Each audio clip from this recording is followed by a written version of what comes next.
Hi, folks. Good morning, good afternoon, good evening, wherever you're joining us from, whatever time you're joining us at, whatever the weather looks like there. Thank you so much for joining for our conversation about difficult conversations. I'm Jen Kearney. I'm a digital communications manager for McLean Hospital, and I am so excited to have Blaise Aguirre with me today. And having difficult conversations is a monumental feat for any parent or caretaker, and that's putting it lightly. But if you know how to handle these conversations well, you can actually better your bonds with your kids and set the tone that they can come to you with anything. So, for those reasons and so many more, is why I am thrilled to have Dr. Blaise Aguirre with me today to talk about all the ways to approach difficult topics with children and adolescents, strategies to encourage your kids to open up to you, and methods to talk to kids of any age about tough stuff. So, if you are unfamiliar with him, Blaise Aguirre, MD, is a child and adolescent psychiatrist who specializes in dialectical behavior therapy, we call it DBT, and mentalization-based treatment, which we call MBT, for borderline personality disorder and associated conditions. He is the Michael Hollander, PhD, endowed director and the founding medical director of McLean's 3 East Continuum of Care, which is an array of programs for teens that uses DBT to target self-endangering behaviors and the symptoms of borderline personality disorder. So, Blaise, it's so nice to see you. Thank you so much for joining me today.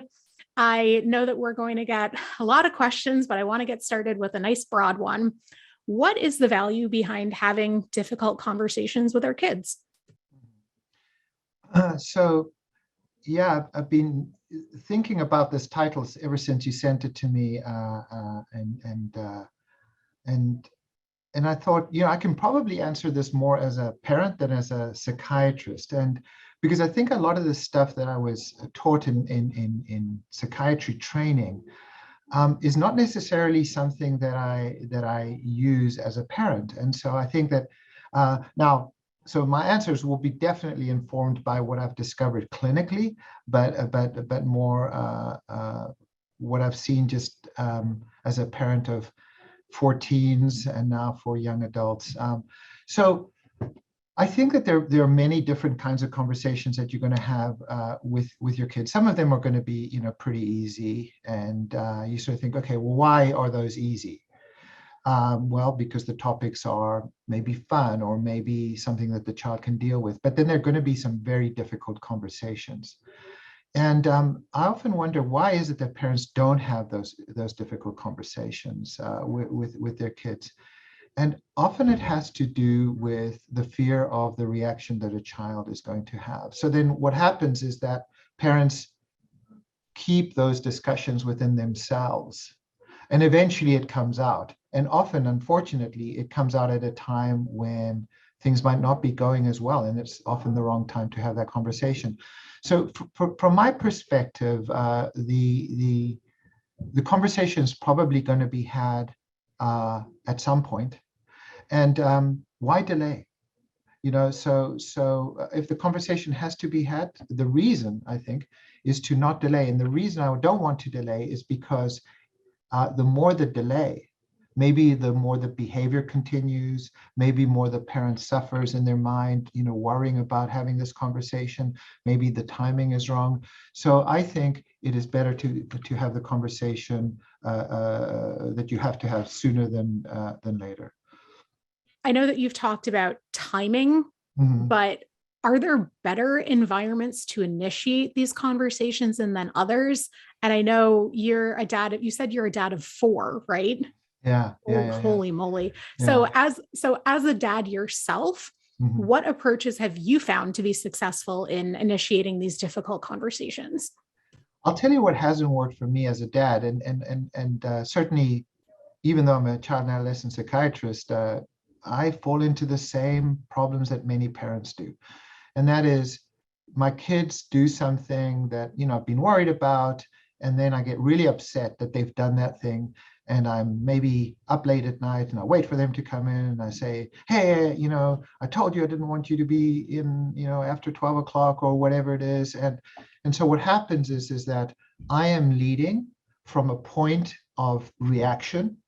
at a time when I'm probably not at my best. I probably ought to be sleeping, maybe at a time when they're not at their best. So it's a conversation that we need to have. But the problem is that if we have it at that time, when I'm vulnerable to my own emotions, when they're vulnerable, that all that it's going to do is it's going to push us further apart. So for me, the time to have those conversations is when I'm in a state of mind, when I know what my purpose is, and that is to have this discussion, to not be punitive, to get my point across. And when they're rested and when they're in a better state, so that they can have the conversation. So I tend to have them, sort of mid-morning, when things are calm, rather than late at night when maybe I'm being reactive and they're being reactive. So is there a certain age that we should start having these conversations? Because I know, difficult conversations can be anything from your young adult saying, don't get in the car with someone who's been drinking, versus the loss of a loved one, which could happen at any age. So if they're young, should we try to, like, air quote, sugarcoat subjects for them? Or what would be an approach depending on the age for these conversations? Yeah, I know a parent who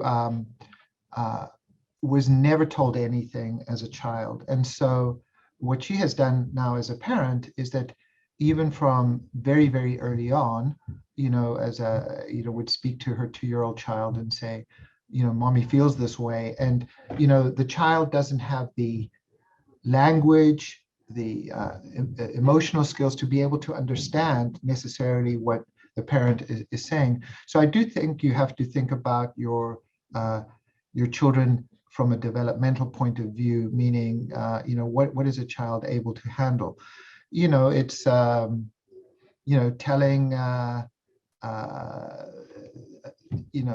a child that Santa doesn't exist, for example, or, so that would be maybe more trivial, but you don't want to necessarily take away the magic of childhood very early on. But some parents might say, I don't want to get into all this kind of nonsense about Santa and stuff like that. I'm going to tell my child, sort of very early on. So you also have to think about the culture of the family. So you have to think about a couple of things. Is there a need to know? So I mean, if there's, difficult conversation like divorce or maybe a significant illness, maybe the child does need to know. And then how do you sit the child with enough supports to have that kind of discussion? But there might be other conversations that could be difficult, like maybe a parent planning changing jobs, and that there might be a sort of a financial impact, but that things like that aren't that certain. Some parents say, I need to tell my children everything all the time. And, that might not be the time to have the discussion. Talking to a 7-year-old not to get, into a car if their friend has been drinking would be an unusual conversation to have. Certainly, if you're noticing that in your child's peer group, that is something that's happening, that is a time to have that discussion. So I think it definitely matters on the child's age and developmental stage and what they and their peers are doing. I know that you've mentioned support a few times. So when following a tough conversation, what types of support do you recommend that kids can either pursue themselves or adults can help them enroll in? Yeah, for most children, not for all children, but I mean, for most children, there typically tends to be at least one adult in their life that is that the child would identify as supportive. And it might not necessarily be the parent. It could be a grandparent, it could be an aunt, it could be a neighbor. And I think that if you're going to have that difficult conversation, maybe you would let as a parent, you would let that support person know, hey, I'm going to have this difficult conversation. My child may reach out to you. It could be someone at school. And often those support people are often very willing to be there for the child. If there is a conversation about loss, for instance, and the support person can be there. I mean, I know it'll sometimes worry the child, like, why is grandma here? Or why is my aunt here? But it can sometimes help in those moments, just to feel that there are people that the child trusts and know the child and can be validating to the child there with them. So now, if you don't have any support, I think that would be really difficult for the child to have no one. But there's often somebody, maybe it's a coach, maybe it's another sibling in the child's life that can be support. What do we do if our kids don't want to talk? So can parents approach these kids that for whatever reason are just really reluctant to open up to their parents? Mm-hmm. You know, one of the things that I discovered, and maybe this was even with my own kids, was that I would jump very quickly to trying to solve problems, and I would jump very quickly to try to tell the kid what to do. Like, they would come to me with maybe a problem, and then I would say, okay, this is what you need to do. There was my kid had to make this is just a trivial example, but had to make this model plastic airplane. And so I bought him one, and the kid, the school had insisted on balsa wood. And so I bought him, and he said, wait a second, you bought this wrong airplane. And I said, well, look, I'll call the school. I'll tell them what's what. I'll take care of things. Don't you worry about it. And he just said, I'm not going to talk to you. You're not listening to me. And but I would jump to problem solving. That's something so trivial, but he shut down around that very thing. He just said, look, you're not listening to me. And when I said, you know what, I'm going to start listening to you more. And if you need my help, I will be there to help you. And if you just want me to listen, I will just be there to listen. And once I started doing that, things started to change so much more.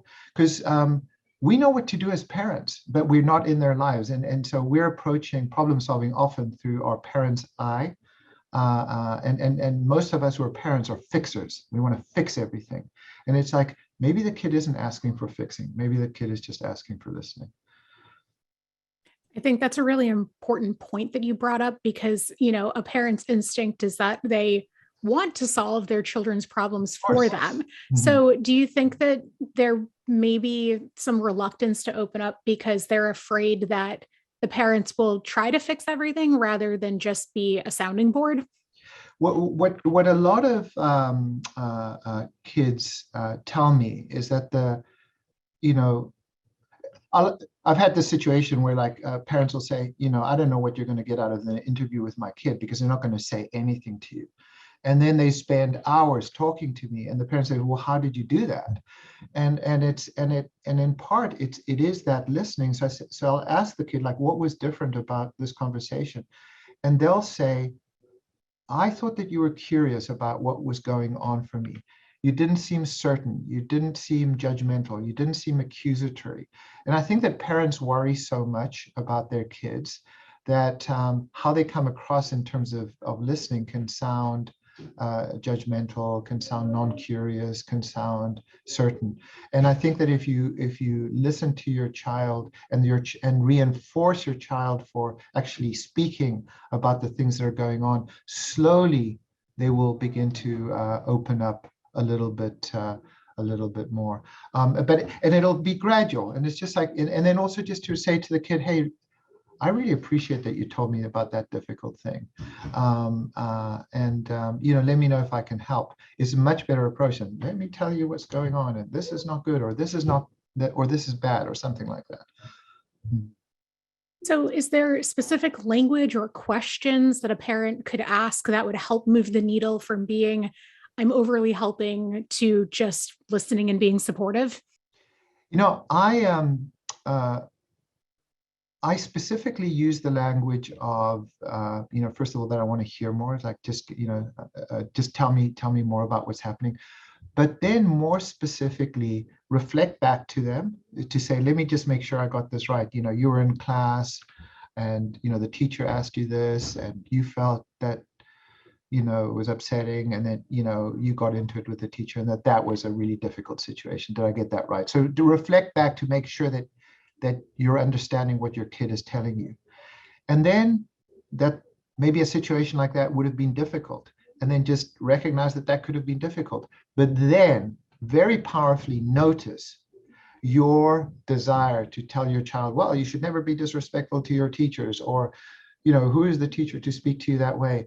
But just to say, is there something that I can do to help? Mm-hmm. So one thing that I have noticed is like a lot of folks, when they're nervous, whether it's a parent talking to a kid or a friend in a job interview, they talk a lot. So if a caretaker's nervous, they might just make the conversation one-sided because they just will keep on rambling.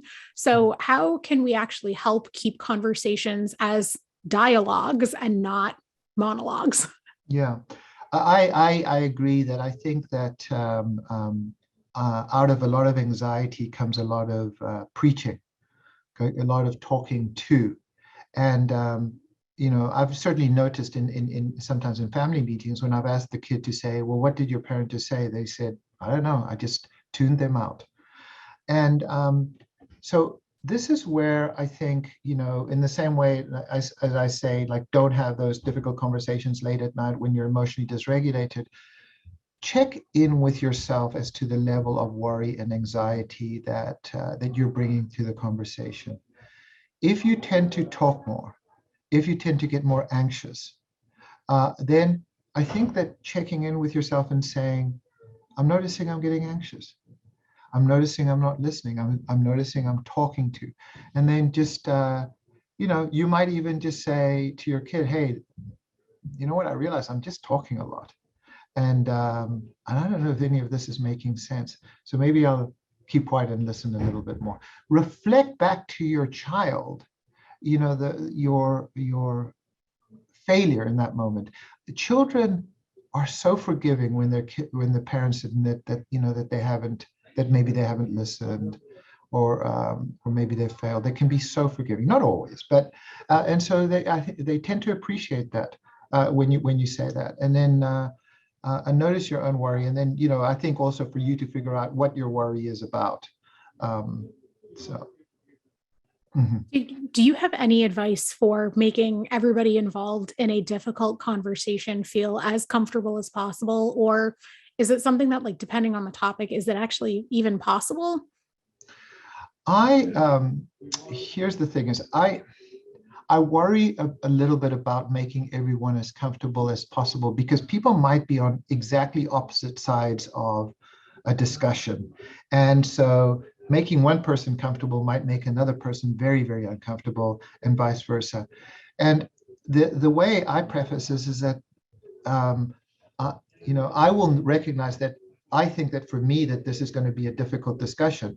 Now, sometimes the kids surprise me and say, I remember there was a time when parents were going to announce to their kid that they were, going to separate, and the kid said, "Oh my God, it's about time. It's been about 5 years. I knew this all along." So sometimes you can say, well, okay, maybe the kid was much more aware of a discussion. But if it is going to be like a difficult conversation, to then just say, like, this is going to be a difficult conversation, and what I don't want this to be is a fight. What I don't want this to be is a yelling match. So let's accept that as a ground rule, that we have to have this difficult conversation. If we notice that we're getting upset, why don't we take a 5 or 10 minute break and then come back? But you have to come back. All of us have to come back.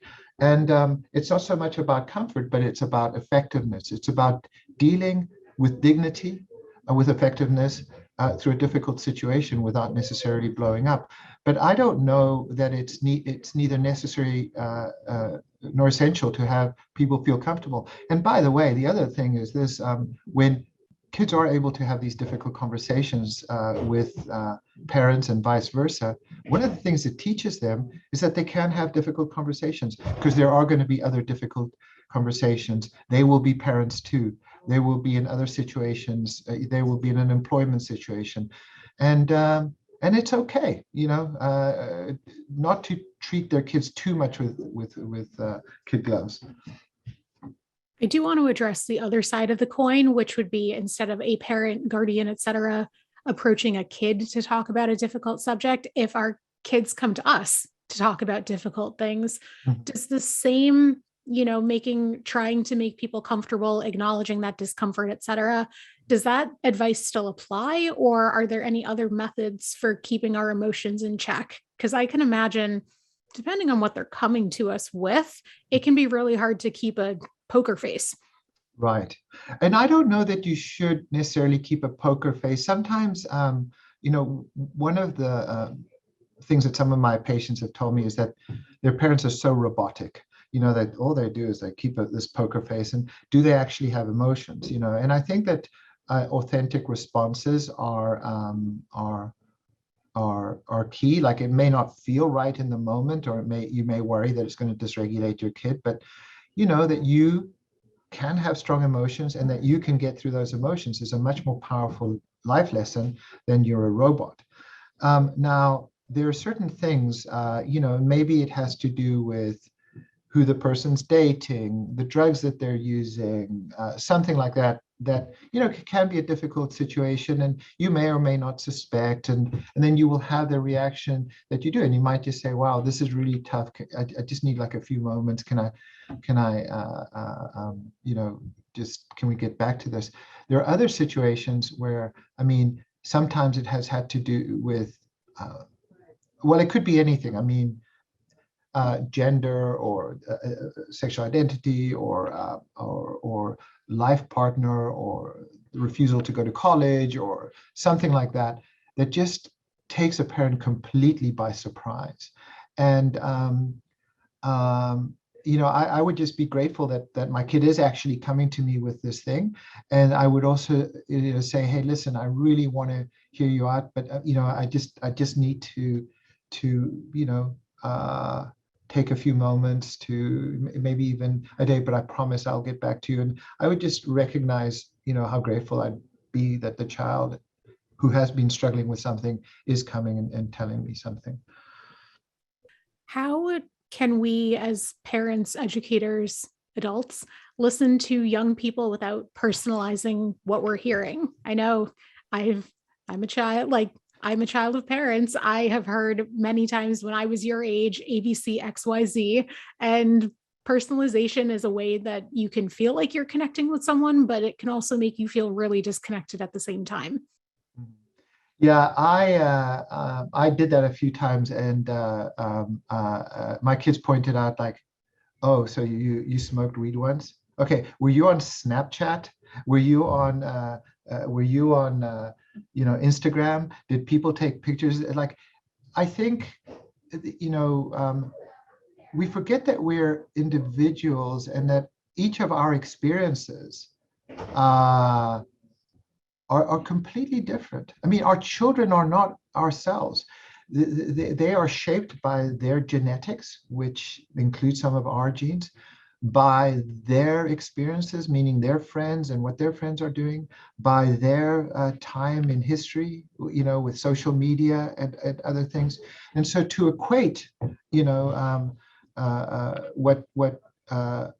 what we experience to what they experience does them a disservice. It robs them of an opportunity to explain or to talk about what they're going through. I used to tease my dad. I'd say, so what was it like, riding the old horses around, back in the day before cars, and but we would joke about stuff like that. But it's like, the times are different.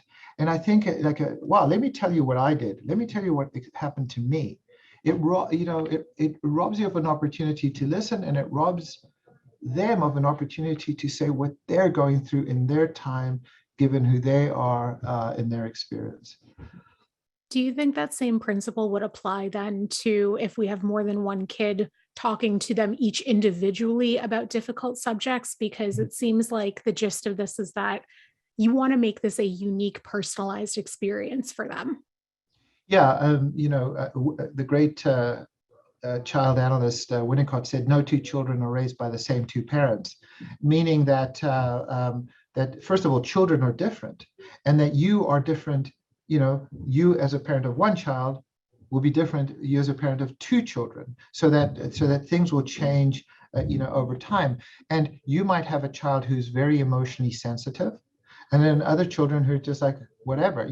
So if my kids who like to play sport, for one of them, I'd say, maybe they were playing soccer, so they say, get up, come on, push yourself. And they'd say, yeah, they're going to do that. And the other one would get really upset and say, oh, you're not being nice to me, or something like that. So children are just different, and to recognize those differences and individualize. Now, I mean, there might be some situations, saying, hey, we're packing up and we're moving to Seattle or something, and that's a family discussion that has to happen, and that could be very difficult for all the kids, because of schools and friends and stuff like that. But maybe that would be a time to have a family discussion. But I would try to individualize it to the extent that I can, knowing your own sensitivities and knowing your child's sensitivities.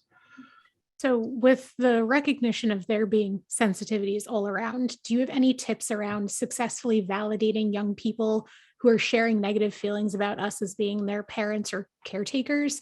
I understand it hurts to hear criticism, but if we're reacting poorly, couldn't it just further splinter our relationship with our kids?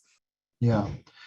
So it's painful as a therapist or as a parent to be attacked by either the patients you're taking care of or the children that you're trying to raise. Two things about that. There can sometimes be a kernel of truth, a tiny kernel of truth in what they're saying. And I sometimes try to pick up on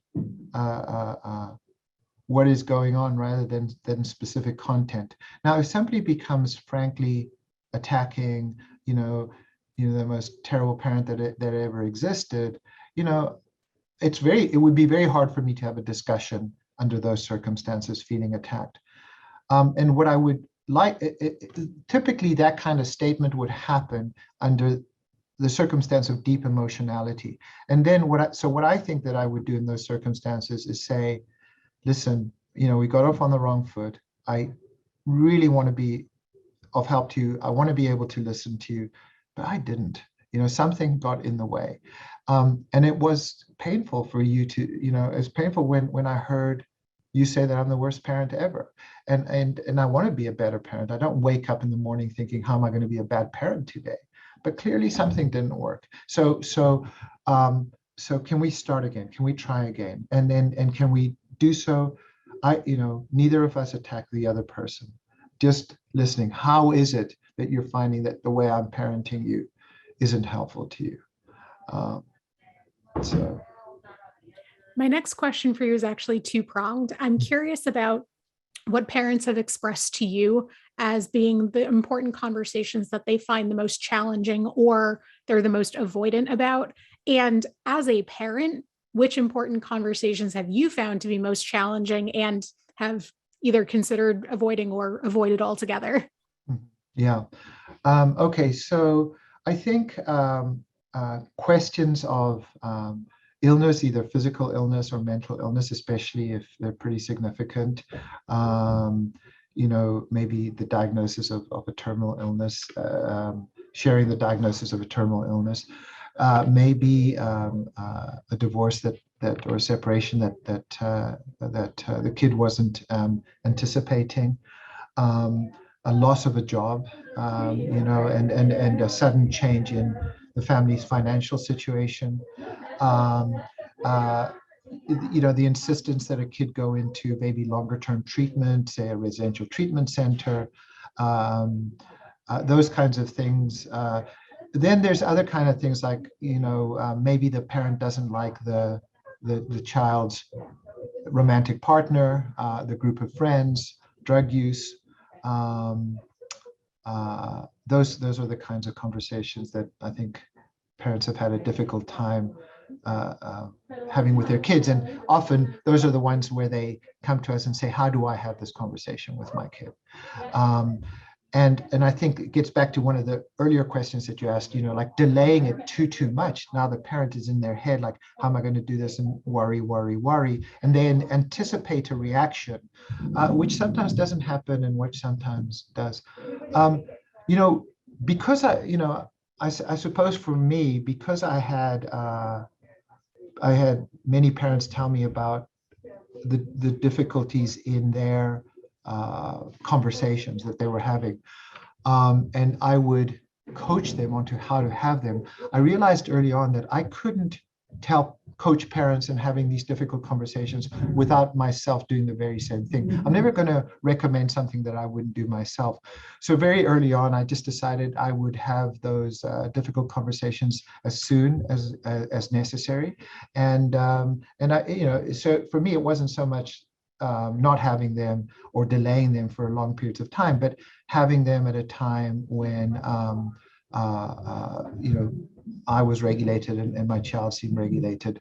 So I remember waking up one morning and saying, hey, I think we have to start talking about, drinking and partying. You're at the age where, I know you'll go to parties, and I know even though you're not legally allowed to drink, people will bring in alcohol. So let's just talk about it. Let's just talk about what happens if things go badly.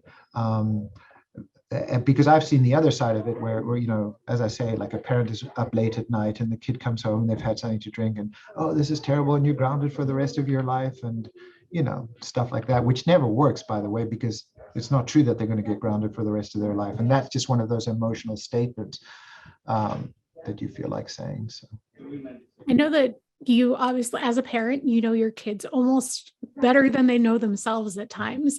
How do you know when they're actually feeling the most emotionally regulated? Like, are there any patterns or behaviors that a parent could pick up on so they know when to address those difficult topics?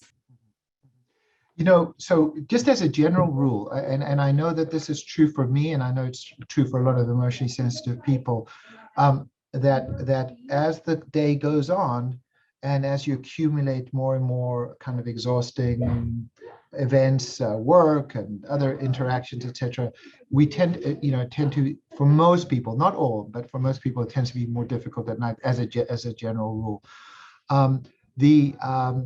I try to pay attention to deviations in normal behavior. So for instance, let's just say that the child is a very chatty child, and all of a sudden has stopped talking. I would just notice that. I would say, and I would probably do it earlier in the day, because you might not be getting any other clues from your kid as to what's going on. I would say, hey, you used to come home and, like, I don't know, you tell me everything that was going on, and I just see the last 4 or 5 days you haven't said anything. Tell me what's going on. If there are other changes in other kinds of behaviors, anything that leads to anything dramatic, I sort of would cue in on. But how do you know that your child's in a state to be able to have a discussion? If you don't know, if you just can't read your child because they're not giving you enough clues, I would just say, hey, I really want to talk about drinking and partying. Maybe I would say, do it on a Saturday morning.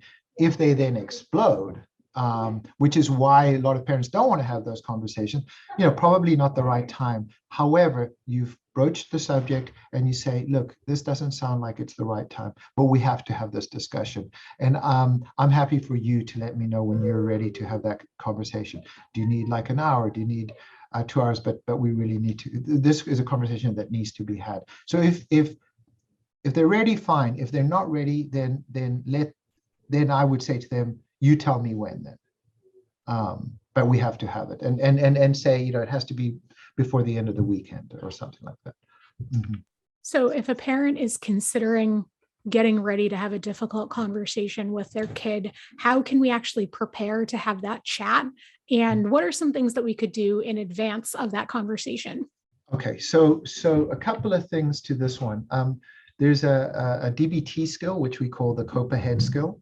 And what we do in the COPA head skill is we anticipate the worst possible outcome, the worst possible realistic outcome. It's not like the 10-year-old child is saying, I'm packing my bags and, moving to Washington or something. It was just realistically, what is the worst thing that could happen? And often the worst thing that can happen is a big emotional upset. And so it's a little bit like doing, like coping ahead for that situation, imagining that situation, the worst situation. Because if it's anything less than the worst, then you've got it because you've coped for the worst. And if everything works out, well, that's fine. If there's anything in between that, well, you've coped for the worst. The second thing is to, do your own, and this is where the practice of mindfulness for me comes in. It's like, pay attention to, how am I doing right now? Am I in a listening state? Am I making assumptions about my child's behavior? Am I judging my child's behavior? Because if I bring those qualities into that conversation, it's unlikely to go well. So I set the intention of listening, of being curious, of being non-judgmental. And so if I'm not in that state, then I wouldn't, go and have that conversation. Maybe I go for a bit of a walk just to calm down, make a nice cup of Earl Grey tea, and decaf if it's later in the afternoon. So we've had several audience members express that they have teens that have just completely shut down speaking to them, even if it's just small talk, which I was there. I've done that before. I'm sorry. It's really difficult for a parent not to just throw their hands up in the air and just say, forget it. I hope this works itself out. So at what point do parents, kids, or both want to talk to therapists about this kind of behavior? For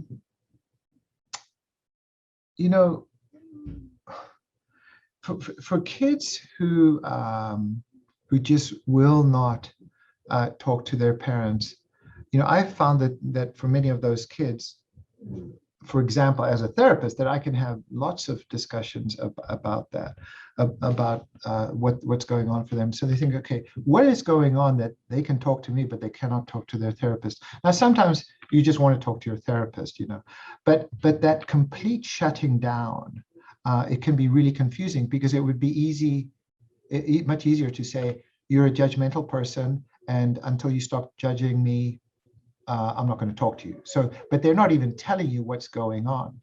I think that in those situations, it just is such a sad situation for me. The idea that a kid wouldn't speak to their parent is just so sad. And I think I would have just expressed my own sadness. I'd say, we had this relationship, and now we don't. And that has really made me so sad. And I'm worried that there's stuff going on in your life that you have a hard time talking about. Maybe we can find a therapist. But I'm really worried that I'm doing something that is interfering with your ability to talk to me. And I really want to change that. I always spoke to my mom, but I often didn't speak to my dad, because my mom was so open and listening, and my dad was so judgmental. And but he wasn't even curious about why I wouldn't talk to him.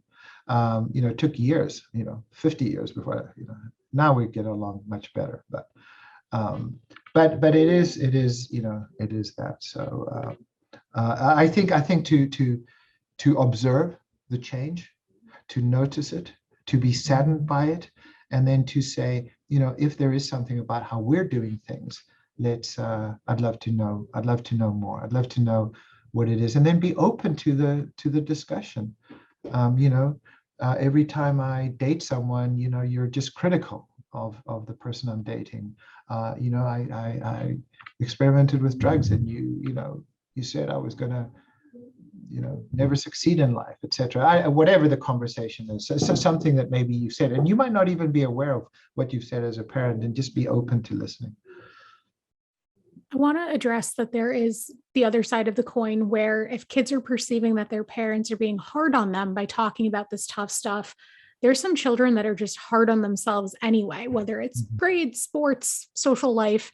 It's hard to watch a kid struggle through all of these things, but how can a parent approach helping their kids when their kids are just beating themselves up? Mm-hmm. Yeah, no, I see this a lot. And then the problem is that is that internalization of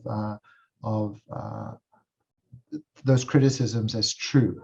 You're lazy, you're not trying hard enough, those kinds of things.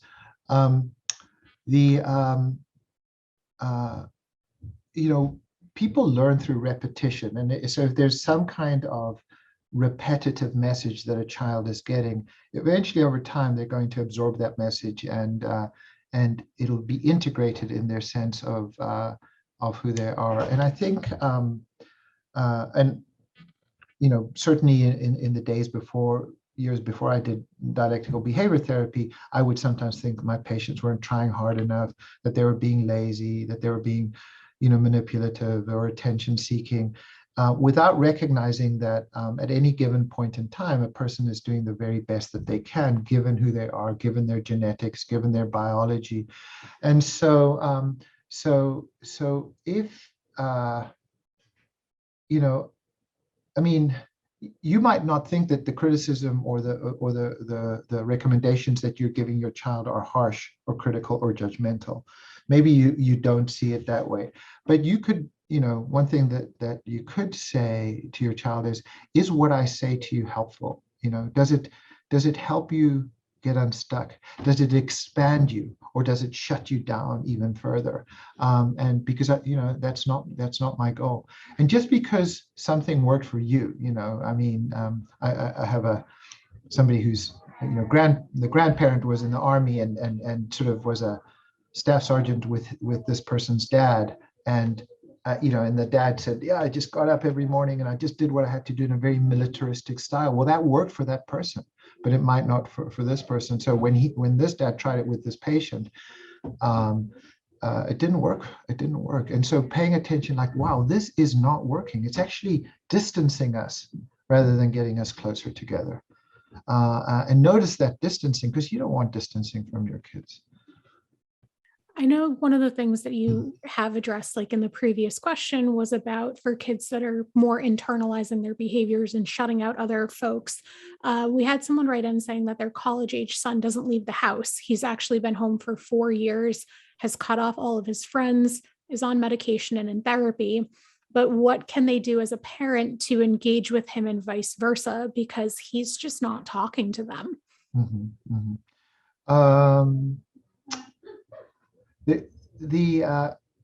From a DBT perspective, we often think about what's reinforcing. So what keeps any behavior going? Often, when children are really, really shut down in the way that this person described, there's something feels very, very safe about the world, not leaving the house, being taken care of and being provided for. Obviously the other side of it is that they won't then learn how to do for themselves. That would be a very difficult way to intervene, because 4 years of a practiced behavior, to undo it all of a sudden would be hard. I mean, it would be very abrupt. I think that if I could get a better sense from the kid and maybe even have a family discussion or do a family meeting with the therapist to say, like, what is it about being at home so much that is so reinforcing? And, if it is a sense of safety, then what is it about the world that is unsafe? And are there things that we can do to make, to sort of challenge the false thoughts, if there are some false thoughts? And but then I would also work on reinforcing the child leaving the house, maybe half an hour, maybe 1 hour a day, through something that the child wants. I would also start thinking about not rewarding the behavior of staying at home in some way. But that's a very complicated situation. I'd probably, it would need a lot of very careful analysis and assessment of the child to really fully understand all the motivations for staying at home for 4 years. That's a very difficult situation, and my heart goes out to this family. I know one of the things thematically that we've addressed throughout the last hour is just being realistic about teen behavior. I know as much as we don't want our kids to be drinking or having sex, it's, they're bound to happen, and we want them to make the best decisions in those moments. Mm-hmm. So how do we actually suggest, or how do you suggest expressing these concerns to our kids about being responsible about sex, drugs, etc., without being the overbearing, lecturing parent?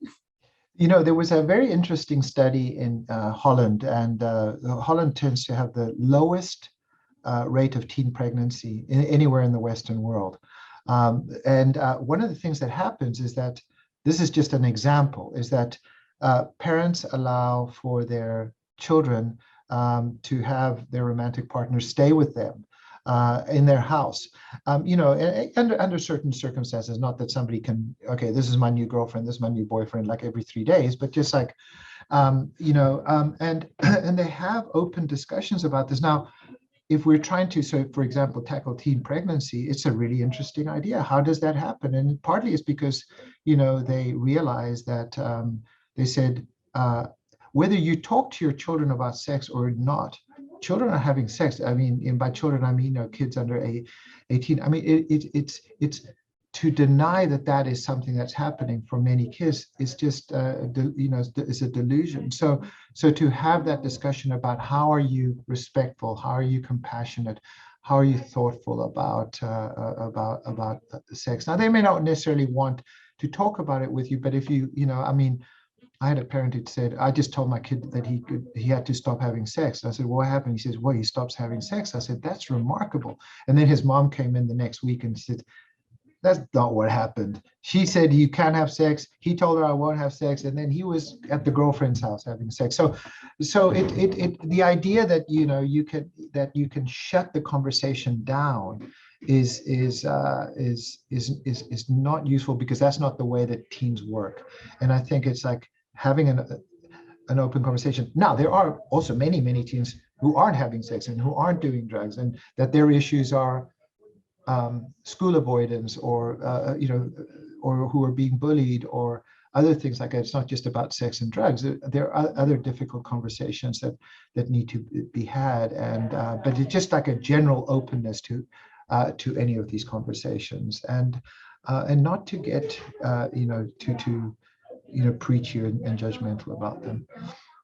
I think when it comes to these conversations, it's also important to recognize. I know you had addressed previously that you felt more comfortable talking to your mom for so many years. And I'm sure that in the background, your mom was enrolling your dad in a lot of stuff without making you feel like you were alienated or betrayed, or like your trust was broken with her. Do you have any advice for how parents who are kind of that solo communicator with their kid enroll the other parent and help them stay in the know? Mhm. One of the things I've seen is that sparks fly much more when the parent and the child are in a very antagonistic situation, and sometimes they'll say, "Oh, wow, they seem to be able to talk more to their other parent." So without necessarily the parent being the parent that the child goes to being the moderator, or being the the balance between these two people, I would, as the parent who is able to get along with the child, share with the other parent, okay, for instance, I just listen, or I'm curious, or I'm not judgmental. And I think now that doesn't mean to say that you have to be somebody who just caves to everything that your child wants, but and actually, many of the parents who are just listening parents don't necessarily agree with the child's behavior, like, okay, staying up late at night or anything like that, maybe going to parties. But it's the approach to how they say no that is the useful one, not, like one parent, you just can't do this, and I don't like your friends, and you guys are all drinking all the time, versus saying, okay, so tell me more about these friends. Like, what is, like, tell me more about like how you engage with them, and let's invite some of your friends over so I can get to meet them. I don't like you drinking at night, and especially if you're drinking and you have school the next day. So it's not that the children are often surprised by their parents' values, and not even that the parents maybe have the same value, but it's that approach about how do you say no in such a way that the child looks forward to hearing the no.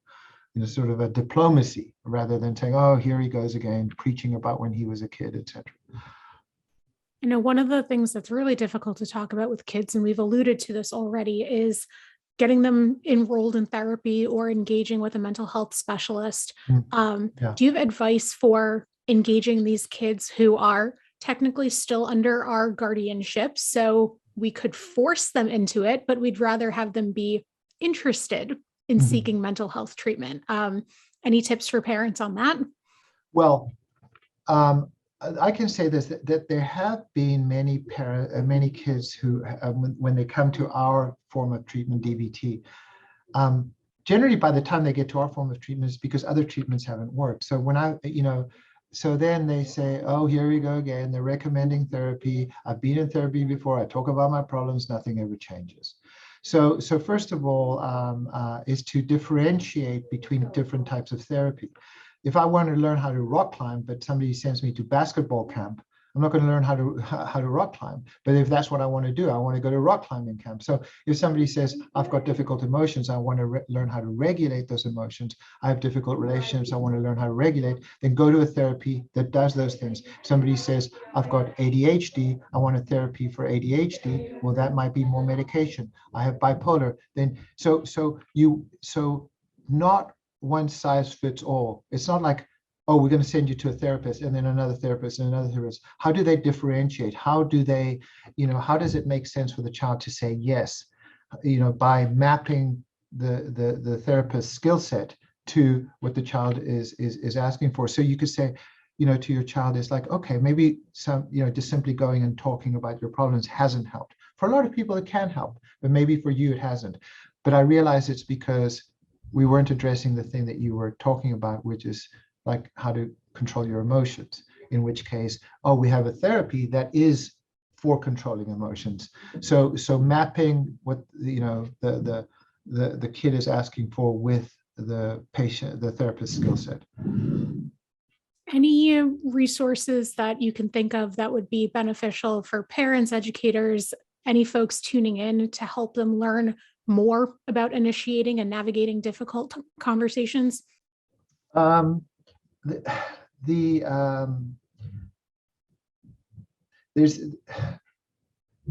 haven't actually found a singular site that is that has been useful. One of the things that we have found very helpful at 3 East, my program that does dialectical behavior therapy, is that